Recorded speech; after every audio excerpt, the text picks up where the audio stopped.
Let's learn how to make a reggaeton beat from scratch.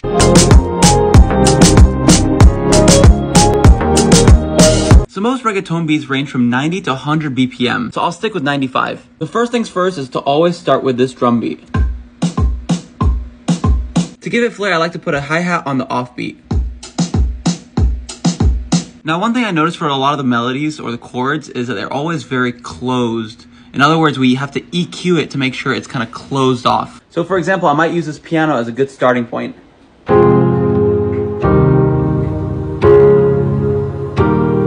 To really give it that bouncy feeling, I put this pumper to make it, well, pump. Now to accompany the piano, I usually like to add a guitar that has a little bit of a melody in there. Again, we'll make it super reverbed and spaced out, and we'll make it very closed off sounding. So this is what I recorded.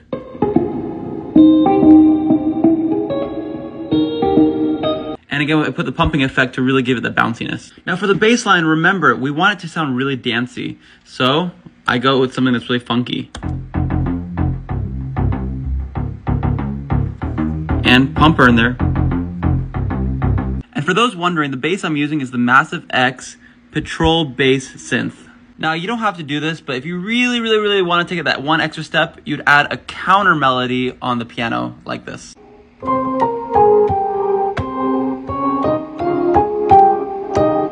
So there isn't really that much mixing you have to do except for the pumping effect and kind of just, you know, having that cutoff on the EQ. Now for mastering, I master all my beats using 3 entire plugins. The first one I use is an SSL compressor by Waves that helps compress everything together. The next I use is Waves Vitamin plugin that really brings out those high frequencies. And last thing is I use a limiter to make sure that we're in between -6 and -9 lufs.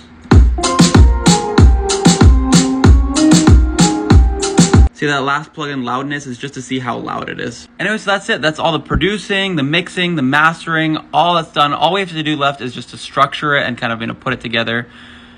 But yeah, it sounds pretty good. So let's go ahead and take a listen to the full beat.